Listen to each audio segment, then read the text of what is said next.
Ulo ko. Papaayos ko to, mga ate ko. Si Ivana at si Rosmar, okay, papaayos natin tong leeg ko, no? So, ayan, no? Nakita nyo? Paayos natin yan, mga ate ko. No? So, i-mention nyo sila yung mga idol natin. Si Ivana at si Rosmar. Ito yung iba pang mga vloggers na namamansin talaga, mga ate ko. No? I-mention nyo na sila. Bless! Hello mga Bass TV Channel. For today's video guys, ay meron po tayong bibigyan ng reaction po patungkol po ito sa kay Idol Ivana po. Si Idol Ivana po. So tama po, yes, tama po ang inyong narinig. Idol Ivana Alawi po. So kanyang nag-viral na video patungkol po ito sa post ni Idol Armando. So sobrang nag-viral po ito. So panoorin natin guys hanggang matapos, and siyempre kung bago ka pa lang dito sa channel ko guys, please paki-follow and paki-share naman po sa video ito para mapanood din po ng iba. And para like ang updated sa aking mga susunod na video, paki-follow ang aking page. So yun guys, pag-usapan natin guys. Tara, for today video guys, ay po tayo ng reaction hinggil po dito sa nag-viral po na si Ivana Alawi sa kanyang pagpunta kay Armando. Ayon po dito sa post ni Armando po ay bawal po mag-ihi dito. Pero pag si Alawi, Ivana Alawi, pwede po mag-ihi. Pwede dito. So, umabot ito, ang reaction nito ay umabot ng 2 million reaction at saka like and heart po. So, yun po. So, ang comment nito ay umabot po 76k. Kanyang sharer ay umabot po ng 47k po. And ang kanyang viewers umabot po ng 2.2 million po. So dito naman po kay Idol Armando po sa kanyang post action po ay umabot mo ng and sa comment po umabot po ng 10k po. Ang sharer po ay umabot ng 7k. Umabot po ng 27k. Ang views po ay umabot po ng 1.3 million po. So yun po, sobra pong nag-viral ito. So yun po mga Kans TV channel. So tingnan niyo na guys, mawalan po si Idol Armando po, si Sir Armando po ng kaniyang post.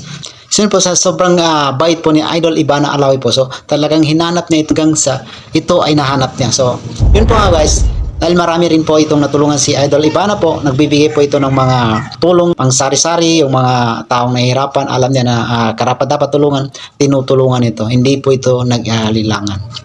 So talagang napakatulungin po ito si Idol Ivana. So yung imagine guys, si Idol Armando po. So nung napansin ni Idol Ivana po ang kanyang post ay challenge na kung sino pang mag-ihi dito, bawal po umihi dito.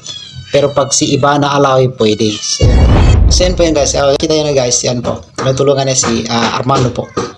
So sobrang bait po ito. So itong taon na ito ay ito yung dapat nating tularan ng mga vlogger. Sa small vlogger po.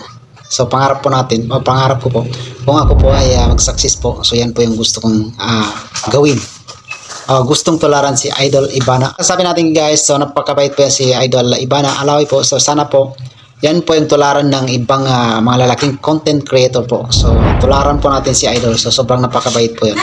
So yun po guys, anong masasabi niyo sa video nito? Paki-comment lang po sa comment section po. Puntahan po natin yung kapwa nating creator, content creator po na nananawagan. Ano po tayong kapwang vlogger po, gusto rin po ipaabot kay Ivana Alawi ang kaniyang panawagan po, ang kaniyang challenge po dahil po si Idol Ivana Alawi po, gusto niya po mapansin po sana na ang kaniyang leg po ay papaayos niya pag si Ivana po ang makakapansin po. So sana po pansin ni Idol Ivana ito. So papanoorin natin ang kaniyang video. Hello mga katiko. So, kamusta kayo? No? So, may napanood pala ako na viral ngayon mga katiko. So, nakita niyo ba yung mga pader na nilalagyan nila ng bawal umihi dito, pero pag si Ivana, pwede, pag si Rosmar, pwede, no? So, atin iibahin natin mga katiko. No? So, ito yung ulo ko. Papaayos ko to mga katiko. Diba? No? Papaayos ko to. Pero kung si Ivana at si Rosmar, sige, tag nyo sila. Kung totoo ba yun, papaayos natin tong leeg natin, no? Kung totoo ba, totoo, na namamansin talaga sila. Tingnan natin mga katiko, ano ba naman yan, no? So, bawal ang yung iba. Pag si Ivana at si Rosmar, okay, papaayos natin tong leeg ko, no? So, ayan, no? Nakita nyo? Paayos natin yan mga katiko, no? So, i-mention nyo sila yung mga idol natin, si Ivana at si Rosmar, at yung iba pang mga vloggers na namamansin talaga mga katiko. No? So, ano pa hinahintay nyo mga katiko? I-mention nyo na sila, ha? Ayoko nung ganun mga post-post sa may pader. Ito talaga personal mga tiko, no? Nakita nyo? Paayos natin yan, no? Yung iba, hindi natin papansinin. Pero pag sila ni Rosmar at ni Ivana, pwede. paayos natin to. Bilis. Oh, mention nyo na sila. Ano pa? Yung nagtatagal nyo pa. Ano na? I-mention nyo na sila.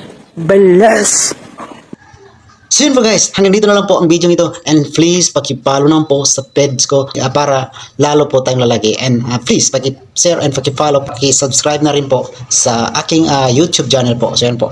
So yun po guys, hanggang dito na lang po ang video ng ito, and kung meron kang katanungan o meron kayong comment lang po kayo sa comment section para pag-usapan natin nga guys, dahil sasagutin natin ang mga iyong katanungan. So thank you for watching, bye bye, God bless, peace.